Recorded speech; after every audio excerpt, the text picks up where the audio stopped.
No coração do vasto universo simbólico do Mahabharata, um diálogo ressoa há milênios atravessando as fronteiras do tempo, cultura e pensamento.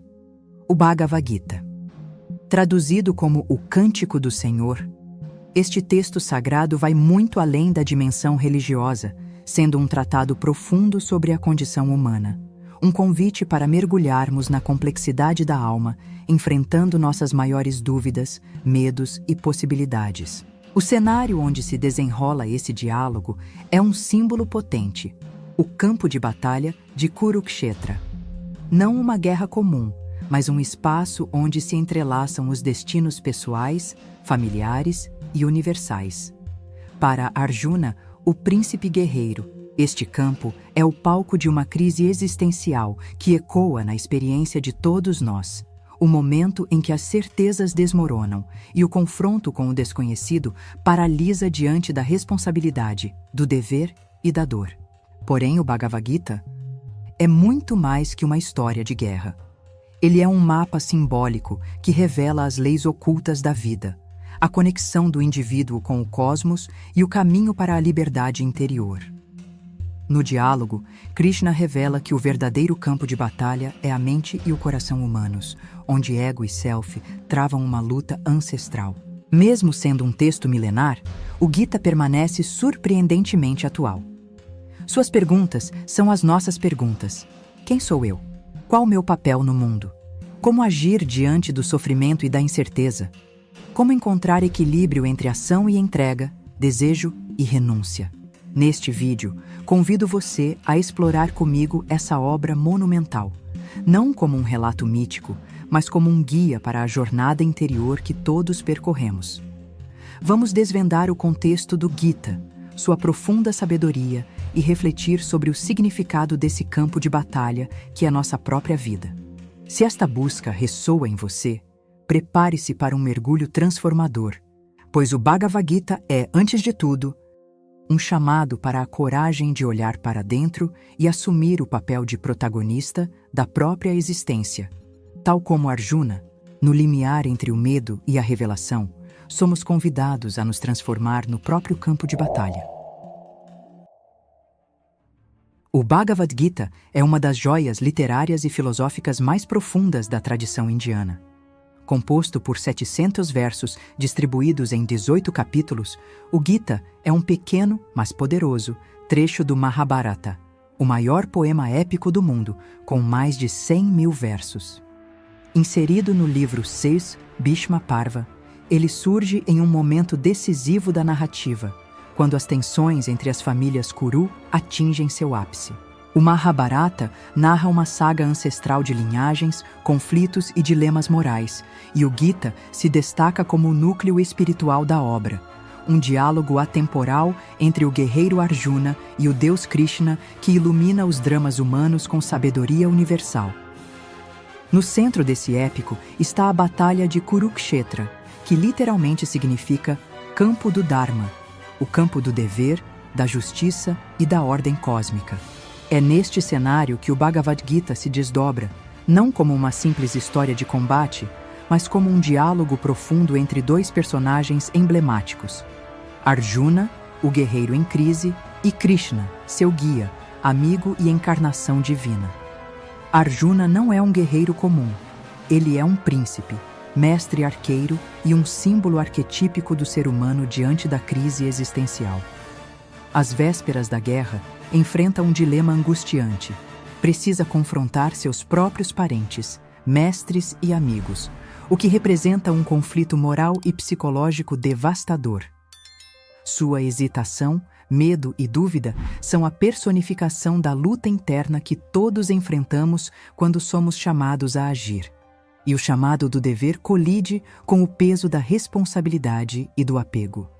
É justamente aí que o Bhagavad Gita revela sua maior potência simbólica. O campo de batalha externo se transforma em um espelho do campo de batalha interno, a arena onde se trava a luta entre o ego limitado e as forças mais amplas da consciência, entre apego e desapego, ignorância e conhecimento.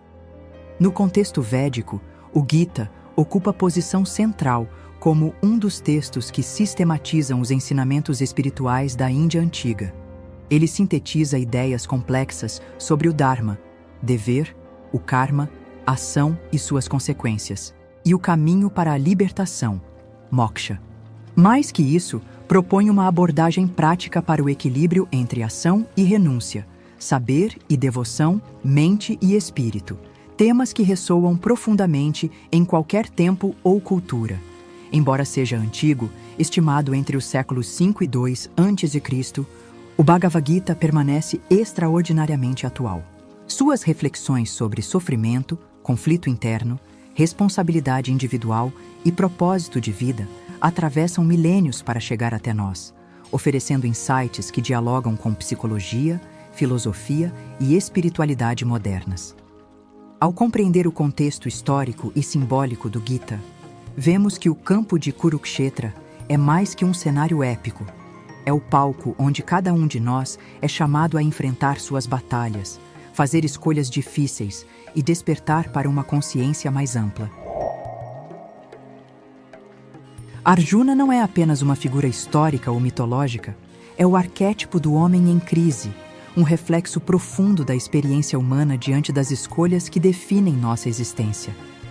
Ele representa o momento limiar em que o ego, construído sobre identidades, papéis e certezas, se vê frente a frente com o vazio da dúvida e da incerteza. No prelúdio da batalha de Kurukshetra, Arjuna enfrenta um dilema moral que transcende o conflito externo. Está diante da possibilidade de destruir seus próprios familiares, mestres, irmãos e amigos, e sente que, com isso, não apenas sua missão de guerreiro está em jogo, mas sua própria identidade. Quem sou eu se fizer isso? E quem serei se não fizer? Essa pergunta angustiante ecoa em sua alma.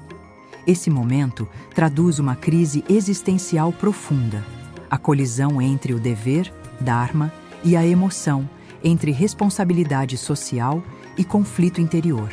Arjuna se vê paralisado por um medo que não é só do sofrimento físico, mas da fragmentação do próprio ser, a perda de sentido e pertencimento. O campo de batalha é um símbolo poderoso. Não é só um espaço físico de guerra, mas um espaço psíquico. O campo onde se trava a luta entre a velha identidade e a necessidade de transformação, entre resistência e rendição.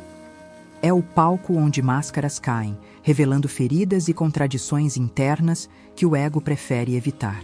Essa paralisia de Arjuna representa o choque entre o conhecido e o desconhecido, entre a zona de conforto da ilusão e o chamado para uma nova consciência. A hesitação diante do dever é, na verdade, o reconhecimento de que agir sem profunda compreensão pode levar à perda não só material, mas existencial. Ao trazer essa história para nosso olhar contemporâneo, percebemos que Arjuna é cada um de nós no momento da decisão difícil, seja no trabalho, nos relacionamentos ou na jornada pessoal. Ele nos convida a encarar sem ilusões a própria sombra, o medo do fracasso, da rejeição e da ruptura. O convite do Gita é claro: não evitar essa luta interna, mas atravessá-la com coragem e honestidade. Pois é nesse confronto que reside a possibilidade de crescimento, de reconfiguração do eu e de descoberta de um sentido maior. O conceito de Dharma ocupa o centro do conflito vivido por Arjuna no início do Bhagavad Gita. Diante do campo de batalha de Kurukshetra, ele se vê paralisado por uma crise moral. Deve lutar contra seus próprios parentes e mestres ou recusar-se a agir? Sua dúvida é, essencialmente, sobre qual é o seu verdadeiro dever. Krishna responde com firmeza e compaixão.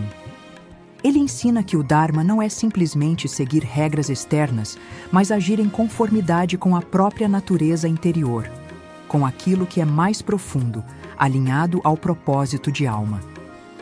Melhor é cumprir o próprio dever, mesmo que imperfeitamente, do que executar o dever de outro com perfeição. Este é um dos ensinamentos mais contundentes do Gita. O Dharma não é genérico. Ele é universal e individual ao mesmo tempo. Existe o Dharma cósmico, que sustenta o equilíbrio do universo, e existe o Dharma de cada ser, de acordo com seu temperamento, seu lugar no mundo, sua etapa de vida e seu autoconhecimento.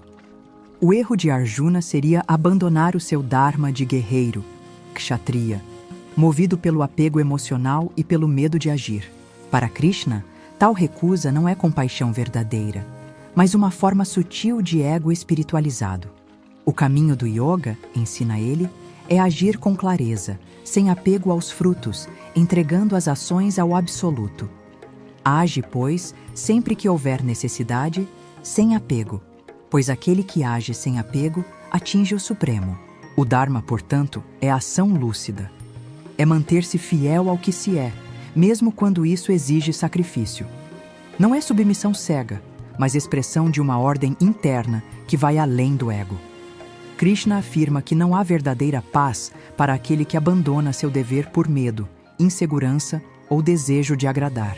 O caminho da realização não exige que se fuja do mundo, mas que se haja no mundo com consciência, como um instrumento do divino. O yogi que age com desapego, cuja mente está purificada, que venceu a si mesmo e renunciou aos frutos da ação, alcança a liberdade suprema. Na tradição védica, Atman e Brahman são como duas faces do mesmo mistério, uma voltada para dentro, outra para o infinito.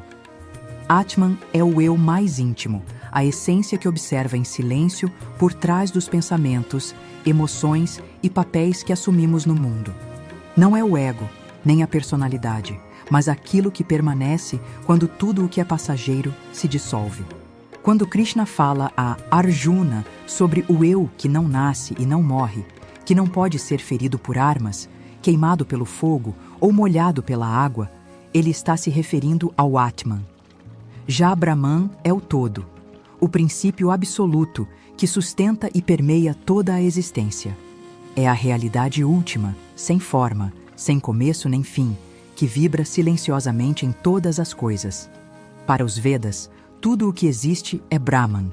E o mais impressionante, o Atman, o eu verdadeiro, é Brahman. Essa é a grande revelação. Aquele que vê o eu em todos os seres e todos os seres no eu, esse vê verdadeiramente. Essa união entre o individual e o universal está no centro da experiência espiritual descrita no Gita. Não como uma crença, mas como uma percepção direta, transformadora. É quando o véu da separação se desfaz e aquilo que parecia ser meu eu se revela como expressão da própria consciência cósmica. Arjuna, ao longo do diálogo com Krishna, é lentamente conduzido a essa visão não dual. E isso muda tudo. O medo da morte perde o sentido, o desejo de recompensa se dissolve, a ação torna-se oferenda. Reconhecer-se como Atman é recordar quem se é de verdade.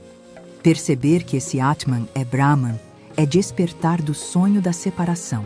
É por isso que o Gita não é apenas um livro de filosofia, mas um espelho da alma. Cada página nos chama de volta àquilo que já somos, mas esquecemos. E assim, o campo de batalha se transforma em altar, a guerra interior em caminho de libertação. No coração do Bhagavad Gita, Maya não é apenas um conceito metafísico, é a força que reveste o mundo com aparência, confundindo o olhar da alma. Trata-se de uma energia divina que, embora sustentada pelo próprio Absoluto, opera como véu, oculta a realidade última e aprisiona os seres no ciclo do nascimento e da morte, conhecido como Samsara. Krishna declara, no capítulo 7, verso 14, esta minha divina Maya, constituída pelas 3 gunas, é difícil de ultrapassar, mas aqueles que se refugiam em mim atravessam-na com facilidade. Essa Maya está intrinsecamente ligada às 3 gunas, Sattva, Rajas e Tamas, as qualidades primordiais que constituem toda a natureza. São elas que moldam o mundo fenomênico e, ao mesmo tempo, influenciam a mente, as emoções e o comportamento dos seres. Sattva, a qualidade da luz e do equilíbrio, promove clareza, serenidade e discernimento. Sob sua influência, a mente se eleva e se volta ao conhecimento do eu. Rajas, regido pelo movimento e pelo desejo, gera ação, paixão e inquietação. É a energia que alimenta o ego, o apego e a busca por resultados. Tamas, a força da inércia e da escuridão, conduz à ignorância, à confusão e ao torpor. Sob seu domínio, a consciência se obscurece e se desvia da verdade. Essas três forças coexistem em cada ser, em diferentes proporções, e são a base da experiência dual: prazer e dor, ganho e perda, sucesso e fracasso. Maya, então, não está apenas no que é visto, mas na forma como se vê. Ela é a lente colorida pelos gunas, que distorce a percepção da realidade e nos identifica com o que não somos. No Bhagavad Gita, Krishna ensina que o primeiro passo para a libertação é compreender essa dinâmica interna. Ao invés de combater o mundo ou renegar a matéria, o praticante espiritual aprende a discernir, reconhecer a presença da ilusão e agir com consciência mesmo dentro dela. Não é uma fuga, mas uma travessia lúcida. O irreal não tem existência. O real jamais deixará de ser. Aqueles que veem isso com clareza são os conhecedores da verdade. Maya, portanto, não é algo a ser destruído, mas transcendido pela sabedoria. Ela é o palco da experiência, e enquanto a consciência estiver envolta pelas gunas, permanecerá presa ao ciclo de ação e reação. Mas aquele que cultiva sattva, modera rajas e supera tamas, caminha rumo à libertação. O objetivo, diz Krishna, é ultrapassar até mesmo sattva, por mais elevada que seja, para alcançar o estado além dos gunas, o estado de yoga, onde a alma não mais oscila entre os opostos. Esse estado é descrito no capítulo 14, quando Arjuna pergunta como reconhecer aquele que transcendeu os gunas. Aquele que permanece inabalado diante das influências dos três gunas, que vê a ação dos gunas e sabe: os gunas estão agindo. Esse conhece o ser. Maya, nesse sentido, é uma mestra exigente. Nos obriga a desenvolver discernimento, disciplina e devoção. Não basta apenas ver que o mundo é impermanente. É preciso agir dentro dele sem se perder nele. Krishna não ensina a rejeição do mundo, mas a ação lúcida e desapegada. O sábio não se retira da vida, mas vive no mundo com olhos despertos, vendo o eterno por trás do transitório. A libertação não acontece fora da ilusão, mas através dela, quando deixamos de nos identificar com aquilo que muda, os papéis, os desejos, os humores, e reconhecemos no âmago do ser o Atman, imutável, livre e pleno. Poucos momentos na história espiritual da humanidade são tão impactantes quanto a visão cósmica, Vishvarupa, concedida por Krishna a Arjuna. Nesse instante grandioso, o véu da realidade ordinária se rasga e o guerreiro contempla o absoluto em sua forma total. Uma visão avassaladora do divino em sua plenitude. Krishna, até então seu amigo e conselheiro, revela-se como o próprio tempo, destruidor de mundos. Arjuna vê incontáveis braços, rostos, seres devorando-se uns aos outros, chamas, esplendor e morte.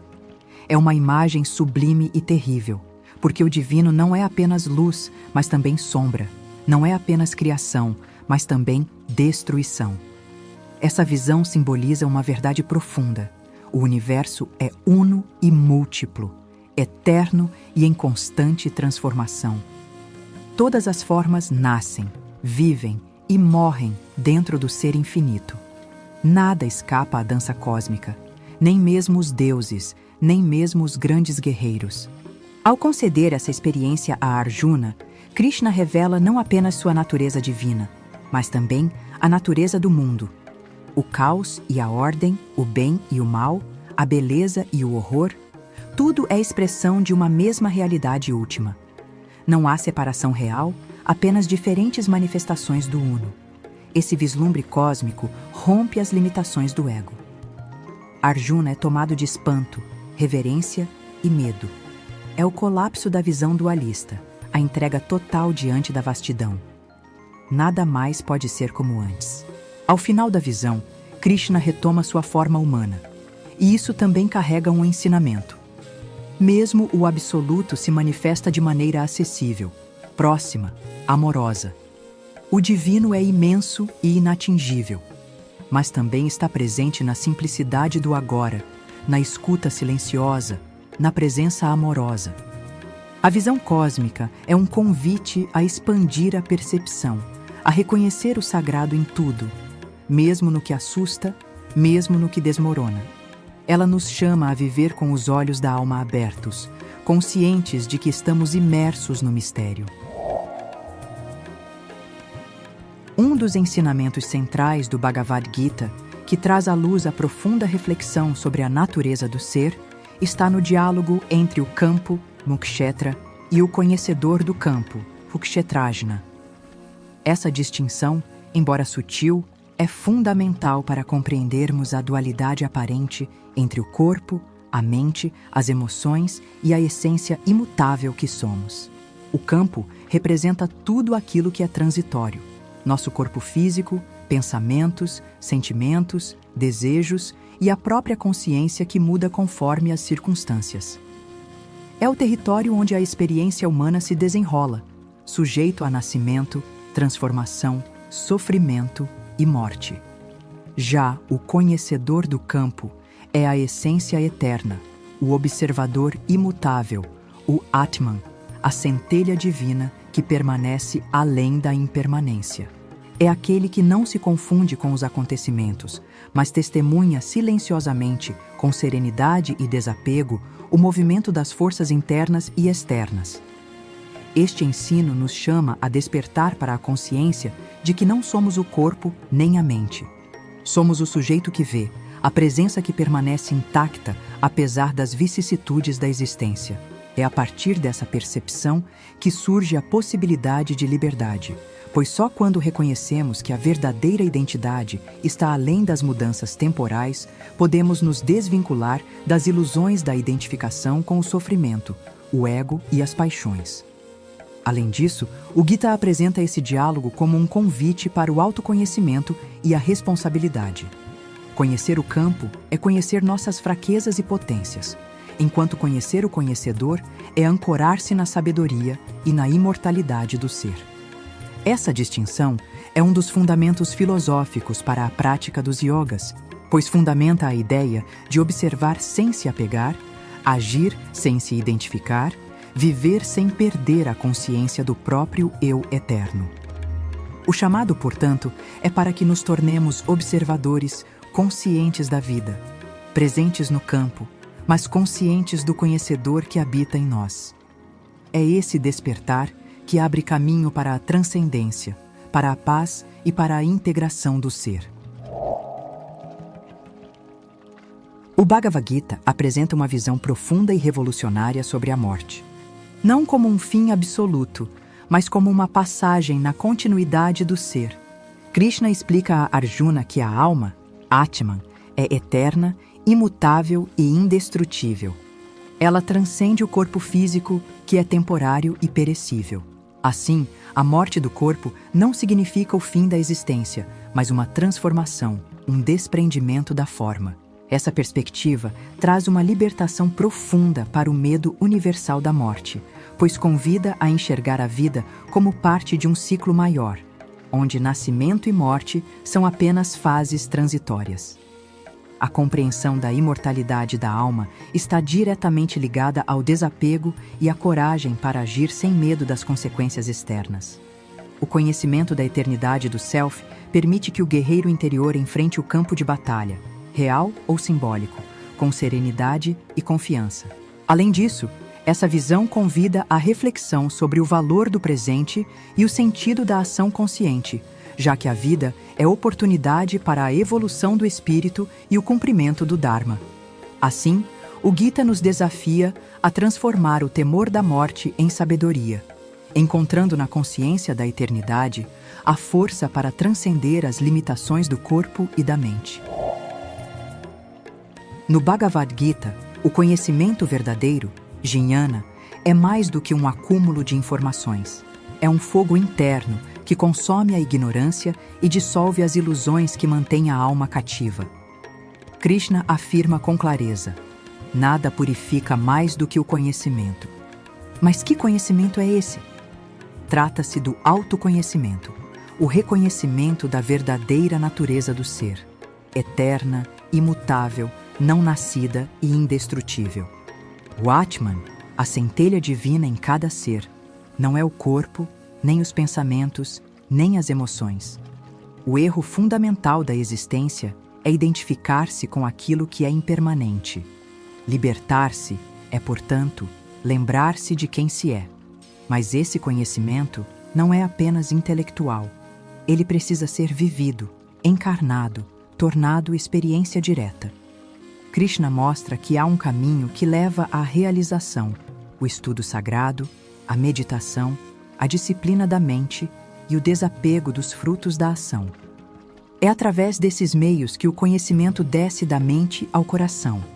Quando se conhece a si mesmo, conhece-se também o divino, porque, no fundo, o ser e o absoluto não são dois. Essa é a essência do ensinamento. O buscador e o buscado são um só. A jornada é apenas o desvelar progressivo dessa verdade. A sabedoria do Gita é radical, porque ela não apenas instrui, ela transforma. Cada ensinamento é um golpe contra o ego e suas ilusões. Não há espaço para o auto-engano. O verdadeiro conhecimento exige coragem para encarar a sombra, para abandonar crenças confortáveis e abrir mão do que não é essencial. Libertar-se é despertar. E despertar, como diz o Gita, é enxergar com clareza, agir com discernimento e viver com plenitude, mesmo no meio do campo de batalha. Se esse vídeo tocou algo dentro de você, compartilhe com quem também busca sabedoria em tempos de incerteza. Inscreva-se no canal e ative o sino para continuar essa jornada conosco. Deixe nos comentários qual verso ou ensinamento mais ressoou com a sua vida hoje. Vamos conversar. E se quiser apoiar ainda mais o nosso trabalho, torne-se membro do canal. Com isso, você ajuda a manter esse espaço de reflexão e conhecimento vivo. Muito obrigada pela sua presença e até o próximo vídeo.